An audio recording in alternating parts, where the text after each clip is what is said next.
আসসালামু আলাইকুম। আশা করছি সবাই অনেক ভালো আছেন। আমি আজকে আপনাদের সঙ্গে শেয়ার করব গরুর দুধের পারফেক্ট ক্যারামেল পুডিং। আর আমার চ্যানেলে কিন্তু গুঁড়া দুধের পারফেক্ট ক্যারামেল পুডিং এর রেসিপিটাও দেওয়া আছে। আপনারা যদি গুঁড়া দুধ দিয়ে বানাতে চান অবশ্যই আমার রেসিপিটা দেখতে পারেন। যারা আসলে রান্নাবান্নাতে এক্সপার্ট তারা কিন্তু আমার আজকের রেসিপিটা দেখলেই বুঝতে পারবেন ক্যারামেল পুডিংটা আসলে কতটা মজার আর কতটা পারফেক্টলি হয়েছে। তো চলুন আপনাদের সঙ্গে রেসিপিটা শেয়ার করি। তো এর জন্য কিন্তু আমি প্রথমে নিয়েছি 1 কেজি পরিমাণ গরুর দুধ।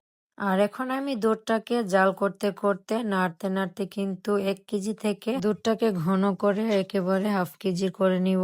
আর আপনারা চাইলে কিন্তু 1 কেজি দুধটাকে 800 গ্রাম বা 700 গ্রামও করে নিতে পারেন।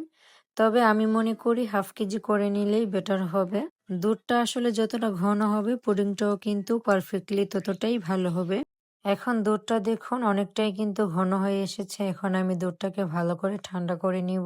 আর এদিকে কিন্তু আমি পুডিংটা বানানোর জন্য 4টে ডিম ভেঙে নিয়েছি। ডিমগুলো যদি ফ্রিজে থাকে তাহলে কিন্তু অবশ্যই আধা ঘন্টা আগে বের করে রাখতে হবে। তারপর আমি এর মধ্যে 1 চামচের মতো ভ্যানিলা এসেন্স দিয়েছি।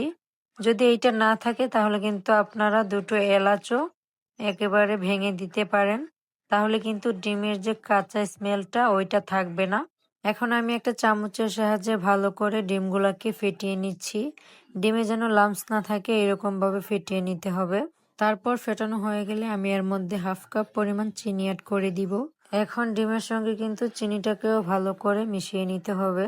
ভালো করে চিনিটা যখন গলে যাবে আর মিশে যাবে ডিমটার সঙ্গে তখন আমি অল্প অল্প করে দুধটা অ্যাড করব আর চামচের সাহায্যে ভালো করে নেড়ে মিশিয়ে নিব। এখন আমি ক্যারামেল তৈরি করার জন্য একটা ননস্টিক প্যানের মধ্যে নিয়ে নিয়েছি 1/3 কাপ চিনি। ক্যারামেলটা কিন্তু অবশ্যই ননস্টিক প্যানে করার চেষ্টা করবেন। যদি অন্য কোনো কড়াইয়ে করেন তাহলে কিন্তু অল্প একটু পানি অ্যাড করতে হবে, না হলে কিন্তু পুড়ে যাওয়ার সম্ভাবনা থাকবে। আর পুড়ে গেলে কিন্তু ক্যারামেলটা একদমই ভালো লাগবে না। আর ক্যারামেলটা তৈরি করার জন্য কিন্তু চুলার আঁচ একদম লো হিটে রাখতে হবে, না হলে কিন্তু ক্যারামেলটা পুড়ে যাবে। আর এইদিকে কিন্তু আমার ক্যারামেলটা রেডি। এখন আমি একটা পাত্রে ঢেলে নিচ্ছি। আমি একটা স্টিলের পাত্রে ঢেলে সঙ্গে সঙ্গে ক্যারামেলটাকে চারপাশ দিয়ে ঘুরিয়ে দিব যাতে করে পুরো বাটিটাতে ছড়িয়ে যায়। ক্যারামেলটাকে কিন্তু আপনারা আপনাদের পছন্দ মতো কালার দিতে পারেন। আমি কালারটা একটু হালকাই রেখেছি কারণ এটা যখন ঠান্ডা হয়ে যাবে বাটিতে দেওয়ার পর তখন কিন্তু কালারটা আরো কড়া হয়ে যাবে, সেই জন্য। এখন একটা ছাঁকনির সাহায্যে ক্যারামেলের পাত্রটার মধ্যে আমি দুধটাকে ভালো করে ছেঁকে নিচ্ছি। এই কাজটা কিন্তু অবশ্যই করতে হবে। যদি ডাইরেক্টলি ঢেলে দেন তাহলে কিন্তু পুডিংটা একদমই ভালো হবে না। কারণ আপনারা কিন্তু ভিডিওতে দেখতেই পাচ্ছেন ছাঁকনিতে কতটা লাম্পস রয়ে গেছে। এগুলো আমি ফেলে দিব।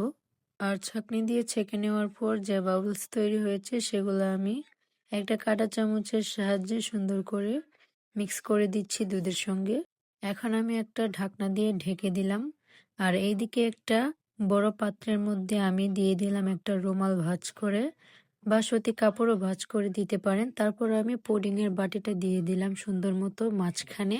এখন আমি একটা ছোট কাপ দিয়ে 3 কাপের মতো পানি অ্যাড করেছি। পানিটা এমনভাবে অ্যাড করতে হবে যাতে করে বাটিটার নিচ নিচ পর্যন্ত পানি থাকে। যদি বেশি পানি দেন তাহলে কিন্তু বলক ওঠার পর বলকের সঙ্গে সঙ্গে কিন্তু বাটিটাও নড়াচড়া করতে পারে, তাহলে কিন্তু একদমই পারফেক্ট ভাবে পুডিংটা হবে না।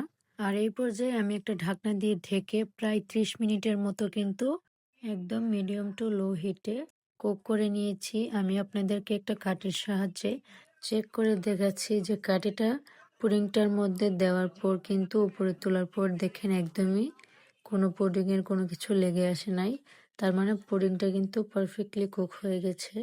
পুডিংটাকে চুলা থেকে নামানোর পর আমি কিন্তু নর্মালি এটাকে ঠান্ডা করে নিয়েছিলাম। তারপর আমি ফ্রিজে রেখেছি। পুডিং কিন্তু ঠান্ডা ঠান্ডা খেতে ভালো লাগে, সেই জন্য আমি ফ্রিজে রেখেছিলাম। আর পুডিংটা কিন্তু ভালো করে সেট হওয়ার জন্য অবশ্যই ফ্রিজেই রাখতে হবে। যদি গরম পুডিংটা আপনারা বাটিতে বা প্লেটের মধ্যে ঢেলে দেন তাহলে কিন্তু পুডিংটা ভেঙে যাবে। তো কমপক্ষে কিন্তু আপনাদেরকে 1 ঘন্টার মতো ফ্রিজে রাখতেই হবে। এখন আমি একটা ছুরির সাহায্যে পুডিংয়ের সাইডটা কিন্তু ঘুরিয়ে ঘুরিয়ে আলাদা করে নিয়েছি। এখন আমি একটা প্লেটের মধ্যে সার্ভ করব। তো চলুন আপনাদের সঙ্গে আমার পুডিংয়ের ফাইনাল লুকটা শেয়ার করি। মাশাআল্লাহ, অনেক সুন্দর হয়েছে। কেন বলছি সেটাও আপনাদের সঙ্গে শেয়ার করছি। আমি আজকে গরুর দুধ দিয়ে প্রথমবারের মতো এই পুডিংটা বানিয়েছি। এর আগে আমি গরুর দুধ দিয়ে বানিয়েছিলাম। আসলে গরুর দুধ দিয়ে বানাতে আমার কাছে খুবই ইজি লাগে, আর গরুর দুধ দিয়ে বানানোটা কেমন হবে সেটা আমি বুঝতাম না, সেই জন্য বানাতেই চাই নাই। তো আজকে বানানোর পর আমি আসলেই স্যাটিসফাই যে এতটা ভালো হয়েছে, আমি নিজেই বুঝতে পারছি না যে এটা কি আমি বানিয়েছি নাকি অন্য কেউ বানিয়েছে। তো যাই হোক, আলহামদুলিল্লাহ সবকিছুর জন্য। পুডিংটা আসলে দেখতে কেমন হয়েছে আপনারা তো ভিডিও পুরোটা দেখলেনই। তো আপনাদের কাছে কেমন লেগেছে অবশ্যই কমেন্টে জানাতে ভুলবেন না। আর আমার আজকের পুডিংয়ের রেসিপিটা যদি আপনাদের কাছে ভালো লাগে অবশ্যই শেয়ার করতে ভুলবেন না। সামনে আসছে রমজান মাস। তো রমজান মাসে কিন্তু সারাদিন রোজা রাখার পর সন্ধ্যায় ইফতারিতে যদি এইরকম ঠান্ডা ঠান্ডা একটা ডেজার্ট পাওয়া যায় বা পুডিং পাওয়া যায় তাহলে কিন্তু অনেক ভালো লাগবে, বাসার সবাই কিন্তু অনেক খুশি হবে। তো আপনারা চাইলে কিন্তু ক্যারামেল পুডিংটা আপনারা রমজান মাসে ইফতারিতেও সার্ভ করতে পারেন। আর আমার চ্যানেলের ভিডিওগুলো আপনাদের কাছে ভালো লাগলে অবশ্যই লাইক, কমেন্ট, শেয়ার এবং সাবস্ক্রাইব করতে ভুলবেন না। তো সবাই ভালো থাকবেন, সুস্থ থাকবেন, আমাদের জন্য দোয়া করবেন। আজকের মতো এ পর্যন্তই। আল্লাহ হাফিজ।